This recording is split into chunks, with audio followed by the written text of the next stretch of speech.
To share some thoughts. You were kind enough to give me the chance to move this forward and have a real conversation with America about the importance of police reform, accountability, and transparency. And that's exactly what the Justice Act focuses on, is police reform, accountability, and transparency. You were also smart enough to put together a really strong group of senators who understand the issue, who are passionate about the issue, and also have expertise in different aspects of the Senate. And so this is a great team that you've put together, and I appreciate having an opportunity to discuss the important issue of police reform. Let me start by simply saying that too often we're having a discussion in this nation about, are you supporting the law enforcement community or are you supporting communities of color? This is a false binary choice. The answer to the question of which side do you support, it's I support America. And if you support America, you support restoring the confidence that communities of color have in institutions of authority. If you support America, that means you know that the overwhelming number of officers in this nation want to do their job, go home to their family. It is not a binary choice.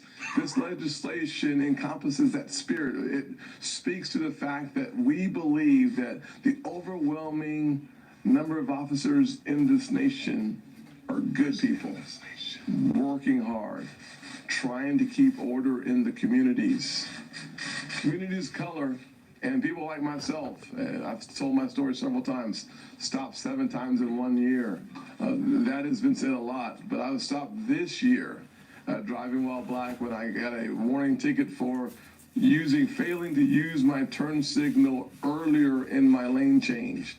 And so this issue continues, and that's why it's so important for us to say that we hear you.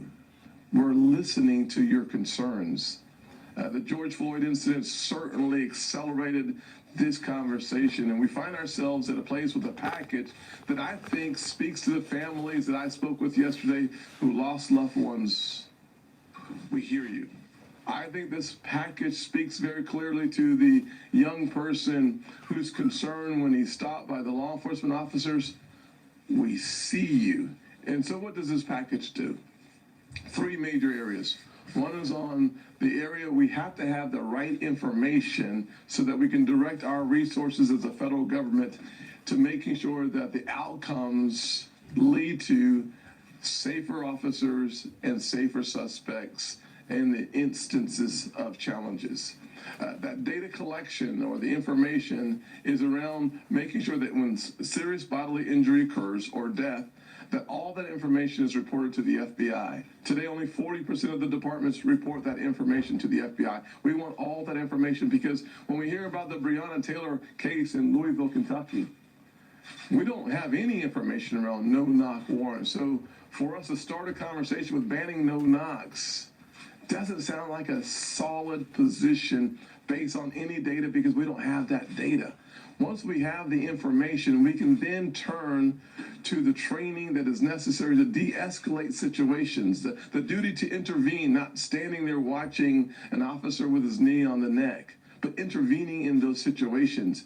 We can train our officers better. We can find ways and mechanisms to de-escalate the situation. So we spend a lot of time in the training aspect using the resources of our grants to reduce the situations and violence in those situations.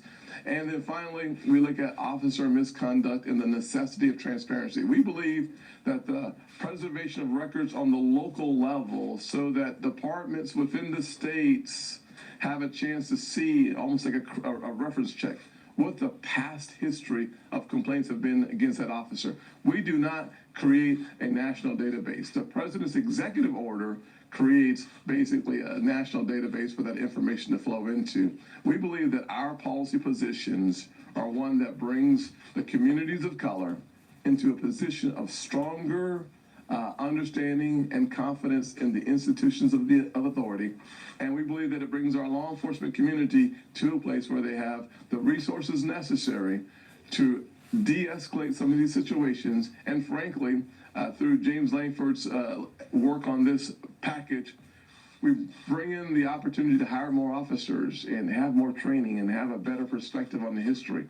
So with that, There's a lot that could be said, but instead of saying more, I'm going to give it over to Senator McConnell. Well, thank you, Tim. Even before George Floyd and Breonna Taylor, Senator Scott has made it possible for those of us in the Senate Republican Conference who are not African American to understand that this problem still exists. We learned about his being stopped on numerous occasions well before the events of this year. But the witnessing of the murder of George Floyd and the experience in my hometown of Breonna Taylor certainly brings to the forefront this issue for all Americans, including Senate Republicans. My role as the leader, as you know, is to decide what we're going to do. Floor time is the coin of the realm in the Senate because it does take a while to do almost anything. So what I'm announcing today is after we do 2 circuit judges who are queued up either this week or early next week, we're going to turn to the Scott bill.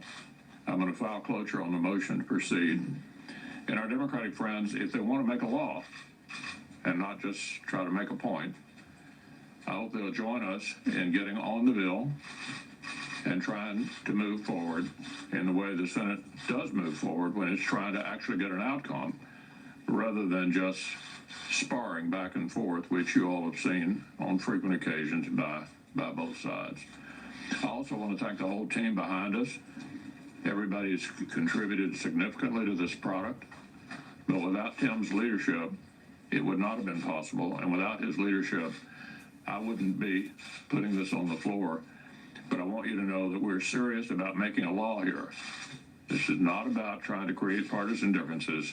This is about coming together and getting an outcome. We showed we could do that on the CARES Act. We've shown it on the Great American Outdoors Act, and we need to show it on the Scott bill.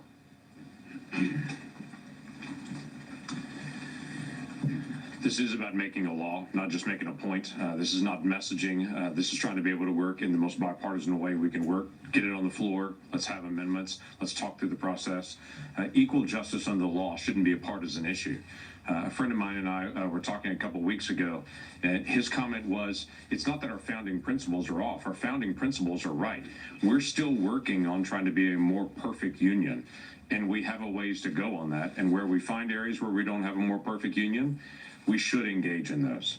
So let me just give you a couple examples. Senator Scott's gone through multiple different areas that are in the bill.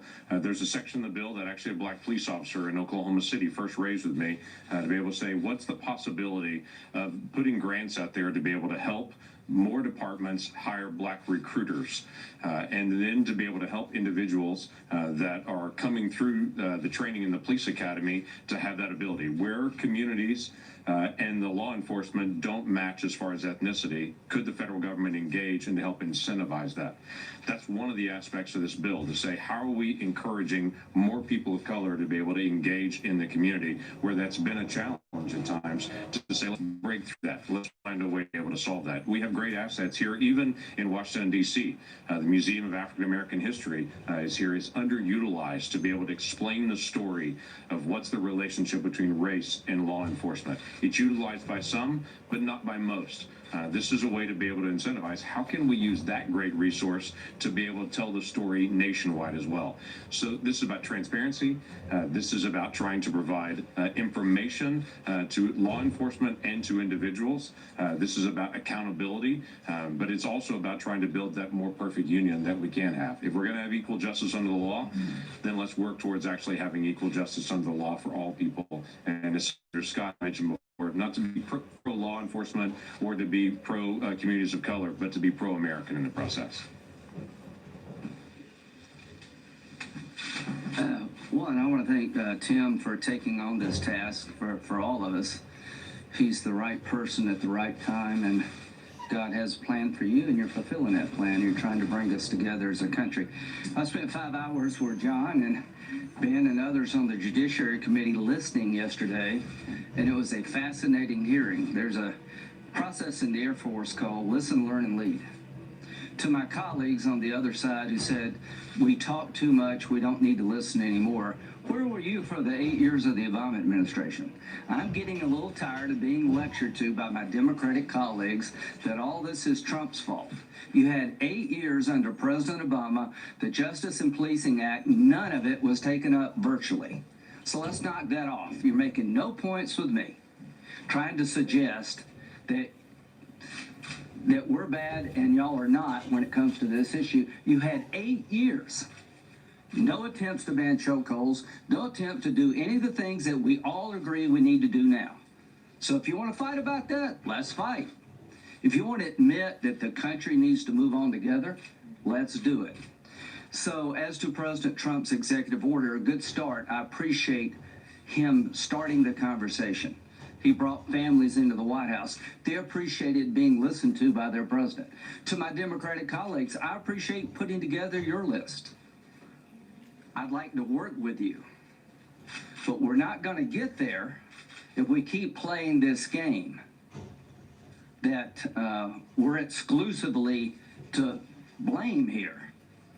Now, their shopping list, for lack of a better term, of what to do compared to Tim's, there's a lot of overlap, but there's some real differences. And how do you hammer out those real differences? You talk to each other. After the hearing, I had multiple Democratic colleagues come up to me and say, let's try to reconcile our differences.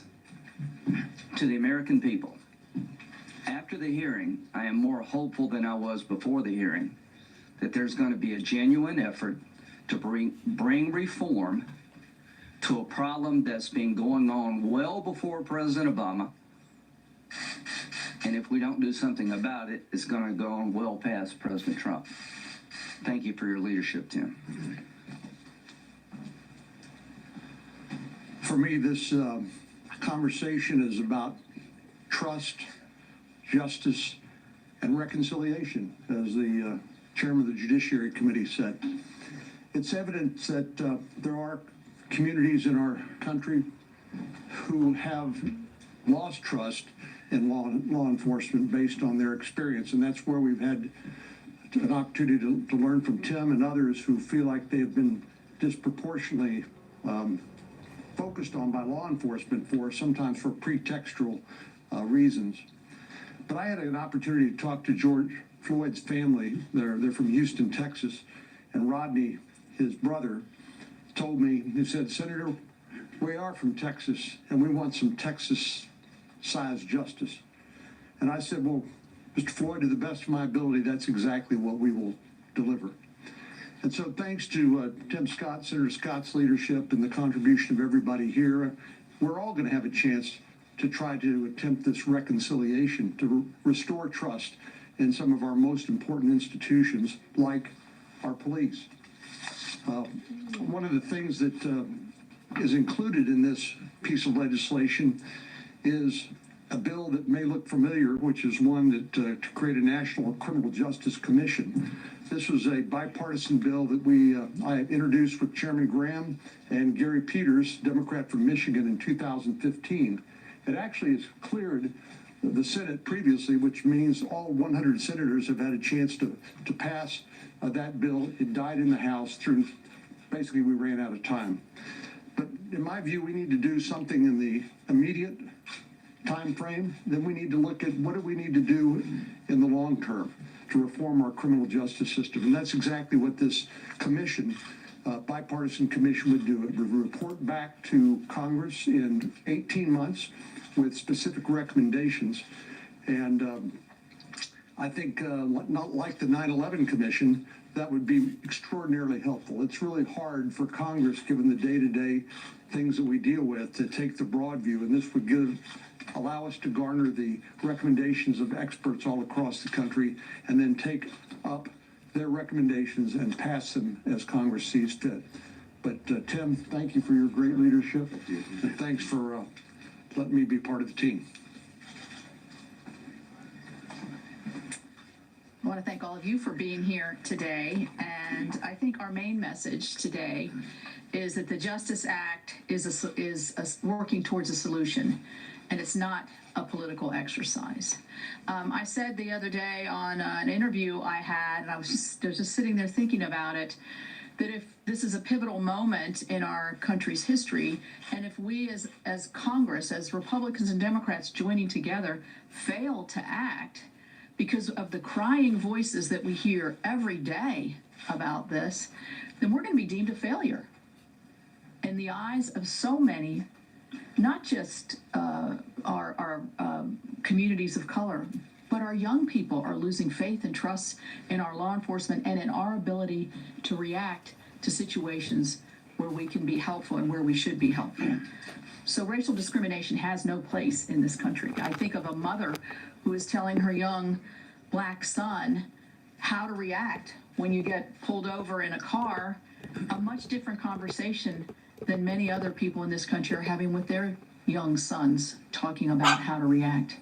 And that young man doesn't know how he's going to be received by the officer, and the fear really that you would feel in that situation is very, very real. So many of us are overwhelmed by what we've seen with the George Floyd situation and what we saw happening in Minneapolis. But we do know that the vast majority of the police officers in this country are good people. These are hard jobs. These are jobs that people have in their hearts and communities to want to keep their communities safe, to want to have places to raise their families that are safe, and that are dedicated to the rule of law. And so I think this is a moment to spur us to action so that every American citizen will know that equal protection means that. It means equal protection. And we go back, as James said, to the Constitution and the rights that are provided. But it doesn't mean defunding the police.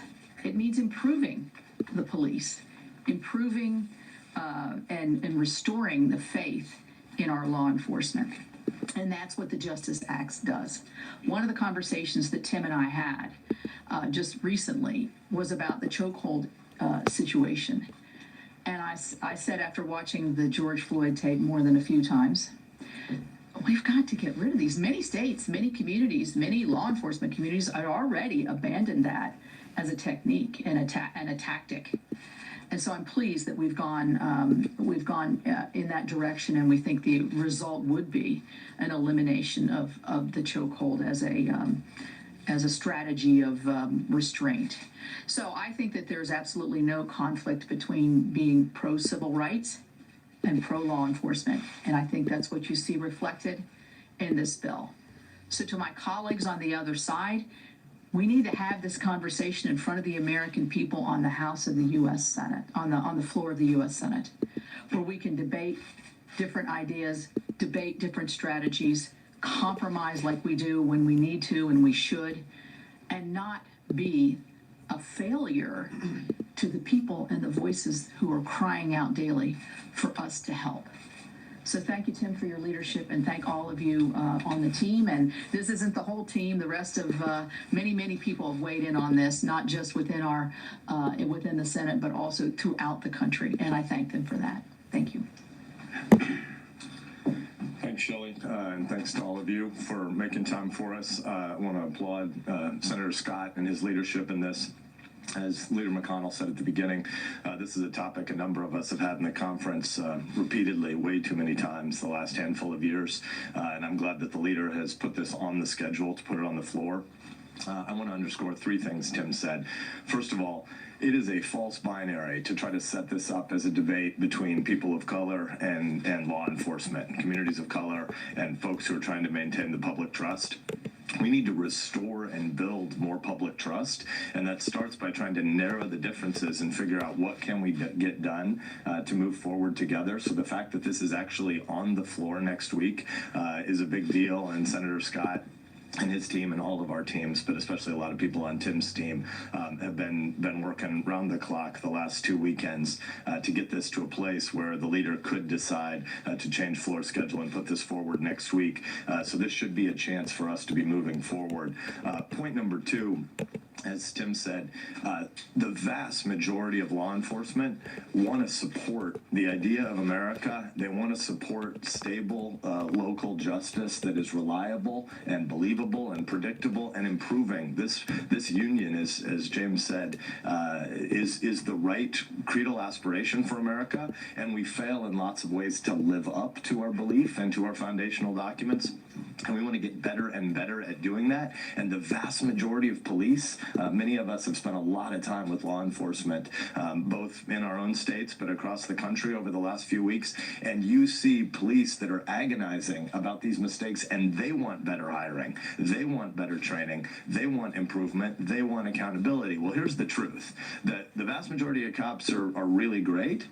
But of those bad cops that exist, the single most important thing that's happened to hold bad cops accountable in the last decade is this thing. And the reality of much more pervasive cameras has been the best thing to improve accountability and to expose bad cops. That's good news, but it's a reactive tool. The point of this exercise is to figure out how we can get proactive. This thing has held more bad cops accountable, but not because government has been getting better, but because there's more pervasive technology. We need to use the opportunity of all that we've seen that's wrong to improve upon it by going from reactive to proactive.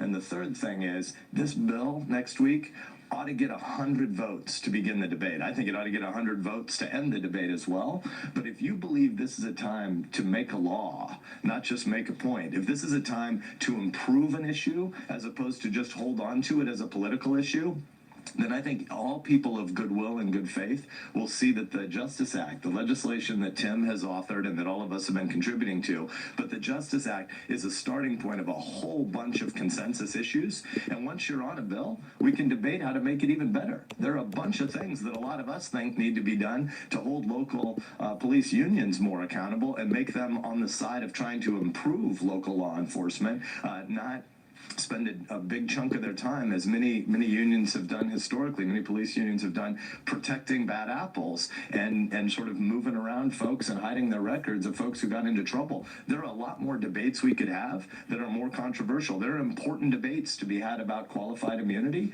Let's have those debates as debates, and let's have votes on some of that stuff. But we ought to be voting 100-0 to get on this bill next week and try to make it better. And so thank you for all of your interest in this, and thank you, Senator Scott, for your leadership. Thank you, Ben. Appreciate it. We also have with us, we also have with us Congressman Pete Stauber, who is going to lead the efforts in the House. Let me just say a few words about Pete. Pete and I have had a few conversations about the importance of police reform, the importance of accountability, and the importance of transparency. Pete comes to us with a unique skill set and a 25 years of service as a police officer. I believe you became a commander before you left. Pete also, unfortunately, had the gruesome experience of being shot in the head in 1995 as an officer. So he understands this issue from multiple perspectives, from a real world on the streets perspective, which I think adds tremendous value in the conversation. Has been said, not a binary choice. We have a law enforcement officer who's been working a long time on this issue, and I'm thankful that you've joined the team and you're going to help lead us to victory. So thank you. Thanks for those kind words, Senator Scott. My name is Congressman Pete Stauber, and I proudly served as a law enforcement officer in my hometown of Duluth, Minnesota. As someone who swore an oath to serve and protect my community, I was devastated watching the video of George Floyd dying at the hands of a Minneapolis police officer who swore that same oath. What I saw in that video goes against everything I stood for as a police officer. George Floyd's life mattered, and the best way to honor his memory is by enacting meaningful and lasting change within policing. Over the past few weeks, my colleagues and I have had healthy discussions about the most effective ways to enact this much needed change. As one of just a few members of Congress who has worn the local uniform, I am proud and eager to take part in these discussions. I believe that lasting change begins by implementing community policing standards at police departments across this nation. When community policing practices are properly implemented, you end up policing with your community rather than policing your community. It is a method that builds trust. In order to make real progress on public safety, we will need to restore trust between law enforcement and the community they serve. This legislation will do just that. I believe with every fiber of my being that law enforcement is necessary, and that the overwhelming majority of men and women who serve in law enforcement are good and moral people. The police officers who I have had the privilege of working with over the years, they head to work every day and make great personal sacrifices to keep their community safe from harm. Rather than defunding the police, which will only make our communities less safe, we must work to increase transparency and accountability within policing, with helping our heroic police officers safely perform their jobs. The communities around this country are not wrong in their calls for justice. However, there's a way forward that brings our law enforcement officers and their surrounding communities together for the betterment of our society. Yesterday, President Trump took decisive action to foster closer ties between law enforcement and the communities they serve. I applaud the president for working to restore trust and unite our nation. The president has taken action, and it is now our turn to act. I am incredibly grateful to be working with Senator Tim Scott and so many great leaders in Congress on these much-needed reforms. Our nation is calling for change, and I am confident that we will rise to the occasion. Thank you very much.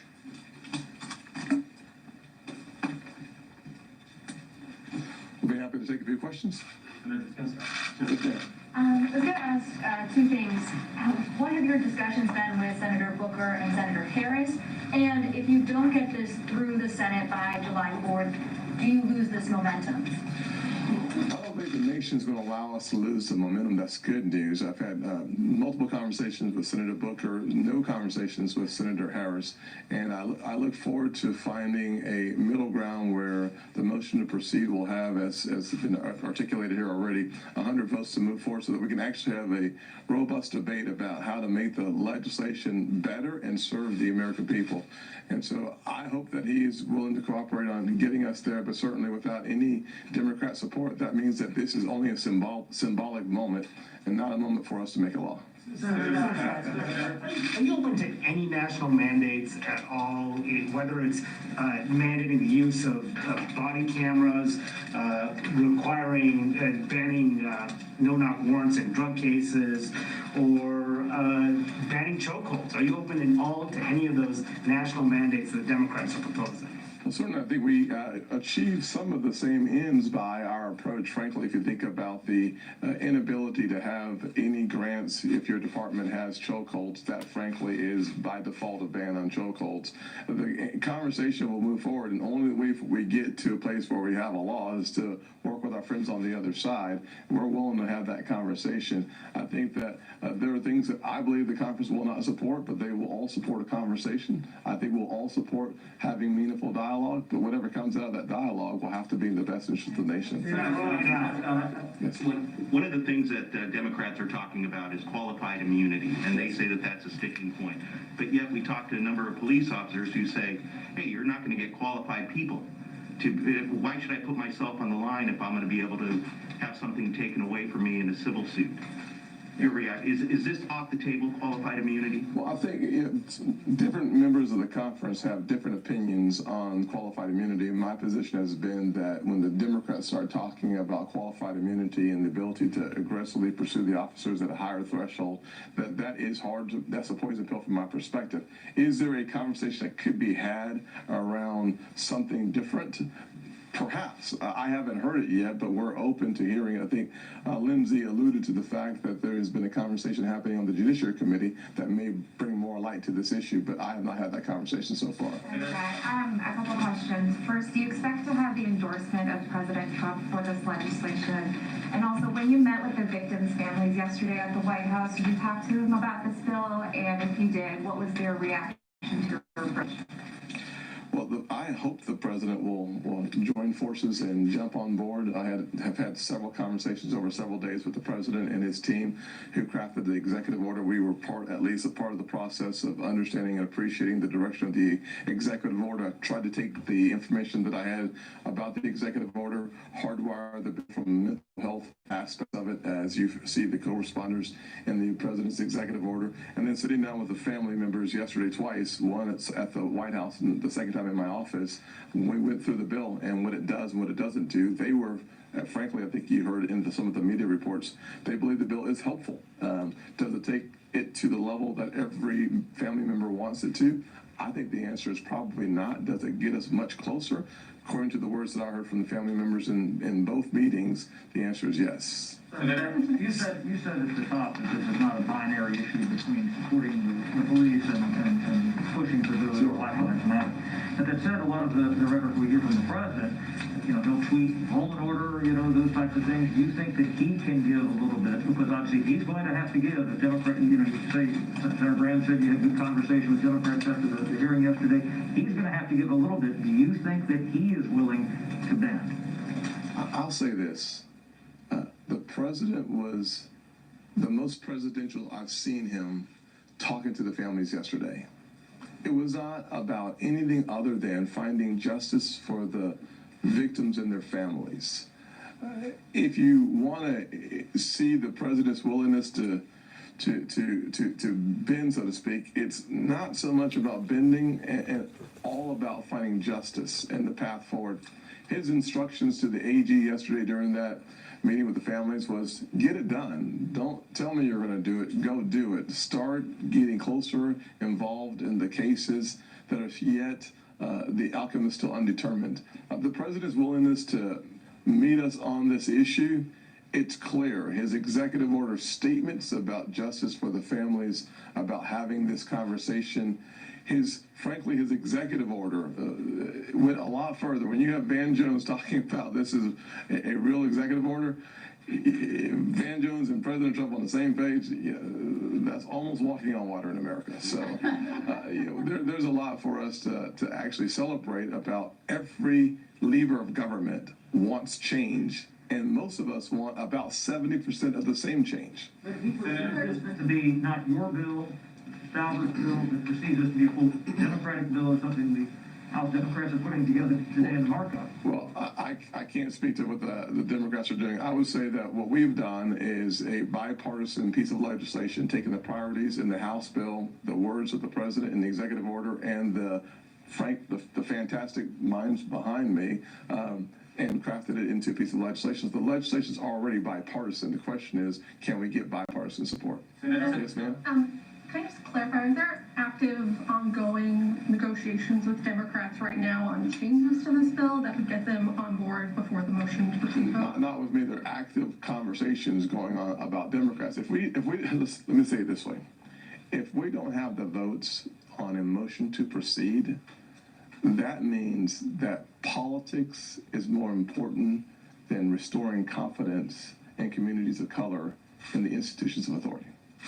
On that point, we've seen bipartisan groups of lawmakers get together on big issues, whether it be immigration or gun violence or deficit reduction, only to have it fall apart. Why is this issue different?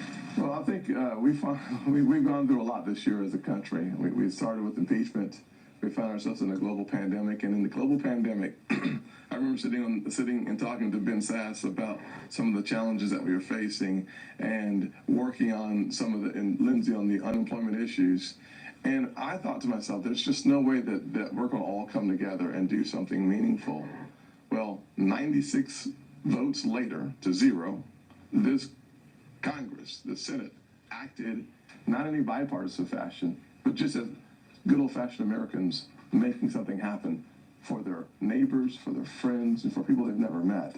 I believe that if we take that same consciousness into this process, and we don't make it about bipartisan or partisan politics, we make it about families who've lost loved ones, about restoring trust, about respecting officers. If we can put that on the table and not your shirt versus skins game, we'll get to the finish line. I think this is the last question.